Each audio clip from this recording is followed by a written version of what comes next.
मैं एक डूबती हुई धारा की बात करूंगा। हाँ, मैं हिंदू की बात करूंगा, जो दाल चावल आटे में फंसा हुआ है, जो हाल में ही गंधार, अफगान, पाकिस्तान से खत्म हुआ है, जिसकी आंखें कश्मीर में लहूलुहान पंडितों की लाशें भी ना खोल पाई। कटता अंग पाकिस्तान, अफगानिस्तान, म्यांमार आदि सब बिसराई, जो खुद ही खुद का दुश्मन है। ए हिंदू, खुद ही खुद को खत्म करेगा। मैं हिंदू की बात करूंगा। डियर फ्रेंड्स, जब से मैं यूपीएससी वालों को पढ़ाना शुरू किया हूं, मैं हिस्ट्री के कांटेक्ट में आया। मैं इकोनॉमिक्स और हिस्ट्री टीच कर रहा हूं आज के डेट में। मेरी अपनी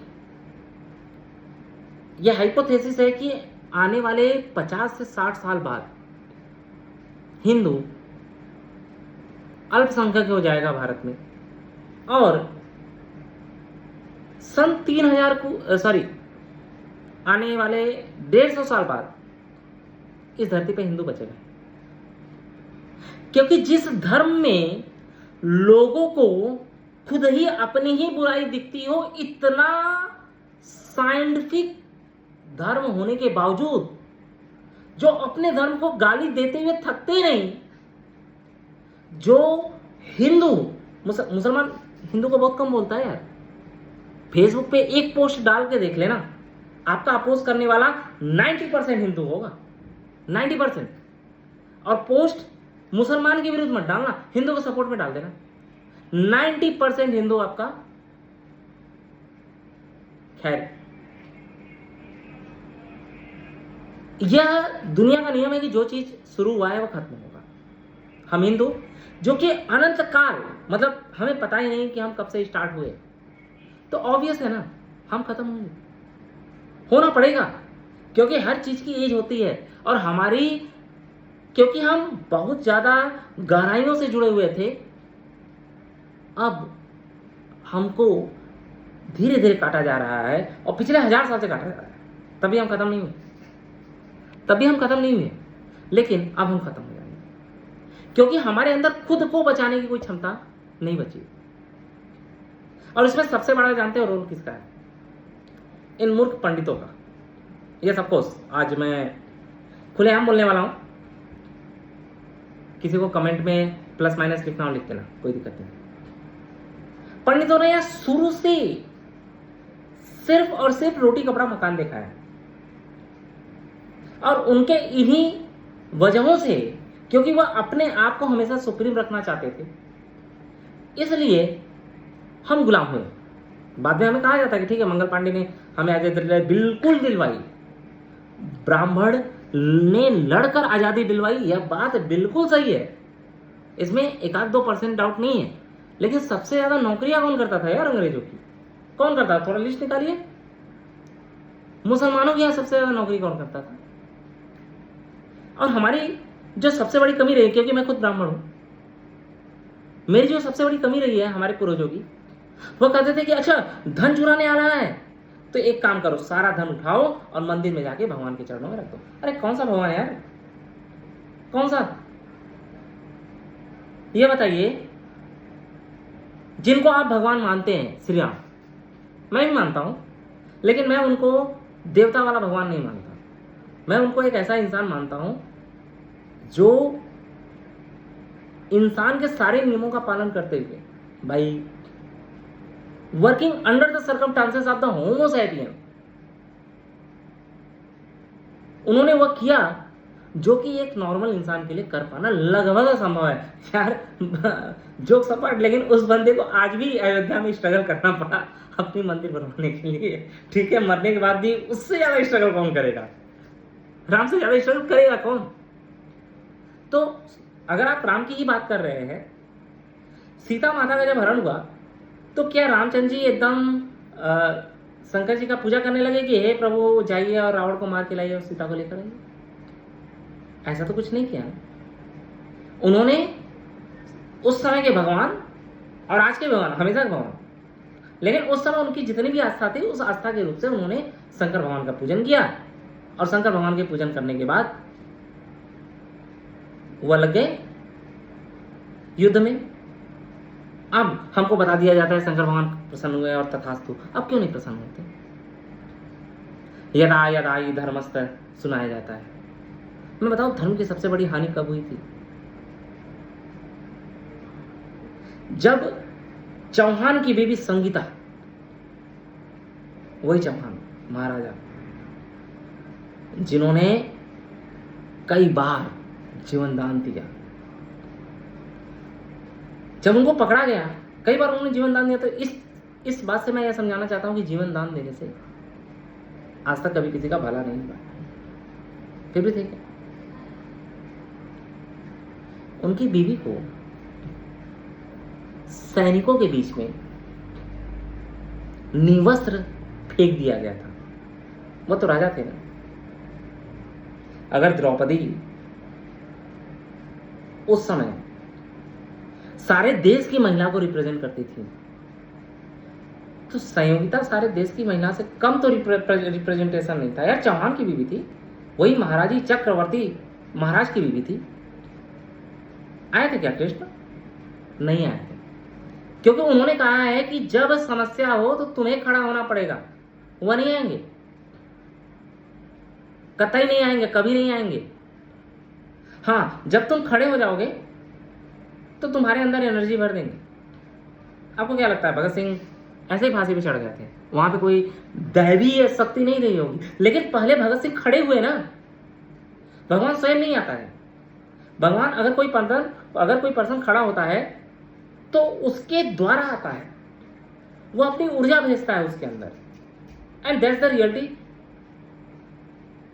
आज मोदी जी खड़े हैं, एक चाय बेचने वाला यार प्रधानमंत्री बन गया, और एक ऐसा बंदा जो पैदा जब हुआ था ना, तो उसके मतलब पैदा होने के बाद उसके पैरों पे न जाने कितने सांसद गिरे होंगे और बोले होंगे कि सबसे यंगेस्ट प्राइम मिनिस्टर यही बनेगा, आज सबसे ओल्डेस्ट बन जाए, यही बड़ी बात है।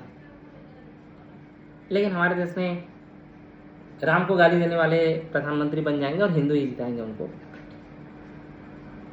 ऐसे भी पॉसिबिलिटी। स्वयं जब कृष्ण की माता को बंदी बना लिया गया था, तो क्या श्री कृष्ण ने, क्योंकि उनसे बड़ा भगवान तो हमारे धर्म में शायद नहीं है, वो सभी देवों के देव हैं, तो क्या उन्होंने सभी लोगों को बुला के पूजा करवाया क्या? कि पूजा करते हैं और पूजा करने के बाद भगवान आएंगे, प्रकट होंगे और वह कंस से हमें बचाएंगे? नहीं, पहले एनर्जी कलेक्ट करते हैं, देन आफ्टर मार देते हैं। उसके बाद हमने गोवर्धन और न जाने का क्या कहानियां बना रखी। हो सकता है सही है, हो सकता है नहीं सही हो, लेकिन अगर सही होती तो संयोगिता को भी बचाने आते। नहीं तो द्रौपदी की कहानी भी संशय में है। ठीक है, हो सकता है कुछ लोग कहेंगे यार तुम धर्म के खिलाफ बोले। मैं धर्म के खिलाफ नहीं बोल रहा हूं, मैं अपनी धर्म की ही बात कर रहा हूं। तुम चूतियों ने धर्म के खिलाफ बोला है, इसलिए हम गुलाम बन गए। तुम बेवकूफों ने हमसे हरिजन को अलग किया है, इसलिए हम गुलाम बन गए। और आज भी गुलाम सोच हमारी जिंदा है। कसम से बताओ, आज भी गुलाम सोच जिंदा है। आज भी अगर आप कभी किसी ब्राह्मण या कभी ठाकुर के घर चले जाओ और कह दो कि यार खाना बनाने वाले चाहिए, तो बोलेंगे हरिजन नहीं चाहिए। अरे क्यों नहीं चाहिए? क्यों नहीं चाहिए? और कितना नाश करोगे यार, अलग अलग होकर कितना नाश करोगे? हजारों साल तक गुलाम रह गए, तुम्हारे घर की माँ बहन बेटियां सब उठा के बेच दी गई, उसके बावजूद अभी भी अलग अलग रहना है। और ये जो सो कॉल्ड मुसलमान है, भाई लोग, रियलिटी डाइजेस्ट कर पाओगे? तुम हमारे अपने हो यार, तुम हमसे अलग नहीं हो। तुम सऊदी अरब के नहीं हो, तुम इसी इंडिया के हो। जाके पता करिए, जिस भी इतिहासकार को मानते होंगे उस इतिहासकार से पता कीजिए, जिस भी किताब को आप मानते होंगे उस किताब से जाके पता कीजिए। हमारे भारत में मुसलमान तब बढ़ना शुरू हुए थे जब कन्वर्जन होना शुरू हुआ था। 99% केस तो यही होगा कि आप हमारे अपने भाई रहे होंगे, और समय, स्थिति, परिस्थिति ने आपको मुसलमान बनने पर मजबूर किया। मैं ये नहीं कहा कि मुस्लिम धर्म छोड़ दो, ठीक है वो समय था, लेकिन कम से कम भारत देश में पैदा हुए हो तो भारतीय होने पर तो गौरव करो। आपको क्या लगता है कि यह जो सो कॉल्ड अपने आप को मुसलमान बोलते रहते हैं और आपको बोलते हैं कि आप हमारे भाई हो, वह कल को हमारे ऊपर आक्रमण करेंगे तो आपका सम्मान करेंगे, आपको बड़ा पोस्ट देंगे? जाके पता कीजिए। मुसलमान काल में भी बड़े पोस्ट किसके पास थे? जाके पता कर लीजिए, इतिहास से पता कर लीजिए। और यह आपको यही ट्रीट करेंगे कि आप कन्वर्टेड हैं। अब आप इनके लिए चाहे स्लीपर सेल बन जाइए, चाहे कुछ भी बन जाइए। अगर ऐसे मैं ये नहीं कह रहा कि तुम मुसलमान से हिंदू बन जाओ, क्योंकि यार हम हिंदू कन्वर्जन पे भरोसा नहीं रखते, तो हिंदू थे भी तब भी कन्वर्जन भरोसा नहीं रखते। हम सिर्फ यह कह रहे हैं कि तुम्हारे अंदर जो हमारे प्रति आग भरी हुई है ना कि हम हिंदू हैं, 100 हिंदू के घरों में तुम अकेले सेफ हो और 40 मुसलमान के घर के बीच में 5 हिंदू सेफ नहीं हो सकते। अगर हो सकते हैं तो मुझे जगह बता दो, मैं देखना चाहूंगा। और मेरी तो भाई अपनी हाइपोथेसिस यही कहती है कि जिस तरह से हिंदू कन्वर्ट किए जा रहे हैं जो ST/SC हैं, क्योंकि हम तो उनको आपके पास बुलाना नहीं चाहते। मेरी एक छोटी सी कंपनी है, इस छोटी सी कंपनी में मैंने एक नियम रख रखा है कि तुमने अभिषेक बोला, उसके आगे दुबे तुम्हें बोलने की जरूरत नहीं है। तुम हिंदू के किस धर्म से बिलोंग करते हो तुम्हें बोलने की जरूरत नहीं है। एक ही गिलास है, उसी गिलास से हम सभी पानी पिएंगे, हम सभी। और मेरी कंपनी में 25 जो कंसल्टेंसी मेरी फर्म चलती है उसमें लगभग 20 से 25 लोग हैं, उनमें से 20 लोग ST/SC हैं। एटलीस्ट मेरे पास तो उनका डॉक्यूमेंट है, मैंने रखा हुआ। यह आपको भी जानना पड़ेगा। हमारे पूर्वजों ने जो गलती की, उस गलती के भरपाई के लिए आपको जानना पड़ेगा। लोग बार बार कहते हैं कि रिजर्वेशन का सलूशन क्या है? एक सिंपल सा सलूशन है, न हरिजन बचेगा न रिजर्वेशन होगा। तो हरिजन नहीं बचेगा, सर क्या मतलब है? अरे यार तुम हिंदू हो ना, ब्राह्मण हो ना, हरिजन लड़की से शादी कर लो। यार सर पहले आप ही कर लेते। बिल्कुल मैं करने वाला था यार, मुझे मिली ही नहीं लड़की, मैं करने वाला था। या तुम हरिजन लड़के हो, हरिजन अरे किसी ब्राह्मण क्षत्रिय किसी ऐसे लड़की से शादी करो। इन रूढ़िवादियों को छोड़ो यार, इन रूढ़ियोवादी के चक्कर में ना हम हजारों साल गुलाम रह चुके हैं। और टाइटल लगाना छोड़ दो। मेरे जीवन का तो अब मकसद बन गया है कि अगर मैं सक्सेस हुआ, अभी तो मैं रोटी कपड़ा मकान तक ही सक्सेस हुआ हूं, अगर मैं सक्सेस हुआ और परमेश्वर ने मुझे जनता सेवा करने का मौका दिया भविष्य में, तो एक अभियान तो मैं चलाऊंगा जितना चला सकूं। यह आगे दुबे, त्रिपाठी, मिश्रा, सिंह, गुप्ता, फलाना ठिकाना लगवाना छुड़वा दूंगा। 2 जनरेशन के अंदर सारी चीजें गायब, सिर्फ आप हिंदू हो, बस ही अभिषेक हिंदू, फलाना हिंदू, ठिकाना हिंदू। काफी तकलीफ होता है, लेकिन बात तो यही सही है कि मोदी जी का कम संख्या से जीतना यह कहीं ना कहीं बताता है कि हम हिंदू धर्म के नाम पे नहीं, रोटी कपड़ा मकान के नाम पे वोट देते हैं। यह सब कुछ हिंदुत्व की राजनीति तो मोदी जी करते हैं, बिल्कुल करते हैं। गोधरा कांड में उनका हाथ रहा है या नहीं रहा है, लेकिन मैं गोधरा कांड को गलत मानता हूं। लेकिन कोई एक मुसलमान बता दे कि वो कश्मीर कांड को गलत मानता है। कोई एक मुसलमान बता दे वो कश्मीर कांड को गलत मानता है। नहीं मानेगा नहीं। मैं गोधरा कांड को गलत मानता हूं, गलत मानता था, गलत मानता रहूंगा। गलत हुआ था वह, लेकिन जो कश्मीर में हुआ था वह भी गलत हुआ था। हम कर क्या सकते हैं डियर फ्रेंड्स? हम ठाकुर बनिया ब्राह्मण ना होकर के अगर हम एक होना शुरू हो जाए, और आजकल तो ये न्यूमरोलॉजी और फलाना ठिकाना ये जो सभी व्याख्यान कर रहे होते हैं ना, ये हमें जो बेवकूफ़ बना रहे होते हैं कि यह करो तो भगवान वो करेंगे, वह करो तो भगवान वो करेंगे, मंदिर में जाओ तो भगवान वो करेंगे। यार मंदिरों में जाने से भगवान खुश नहीं होते। अगर वास्तविक में आपको चीज़ें रखनी है तो अपने दिमाग के अंदर रखो। मैं चरक संहिता पढ़ रहा था तो उसके अंदर था कि भाई जब हमारे इस धरती पर लोगों को ये नहीं पता था कि बच्चे कैसा पैदा होते हैं। उनका यह था थ्योरी कि जब लड़का लड़की मिलते हैं तो उसके पसीना से बच्चे पैदा होते हैं। आप पढ़ सकते हैं, शुरुआती रिप्रोडक्शन की जो थ्योरीज है वो यही है। आप चाहें तो ट्रूमैन की किताब उठा लें, जो पुरानी वाली ट्रूमैन है, उसमें लिखा हुआ है। आपको पता है हजारों साल पहले हम क्या सोचा करते थे, आज भी लिखा हुआ है, शुक्र शोणितम जीव संयोगी तू कलुकु जगते गर्भ संज्ञान भवति। मतलब शुक्र शोणित का संयोग होता है और उससे गर्भ का निर्माण होता है। सिर्फ शुक्र शोणित की ही हमने बात नहीं की। We are not going to discuss about only sperm and ova, we have also discuss sperm, ova and energy.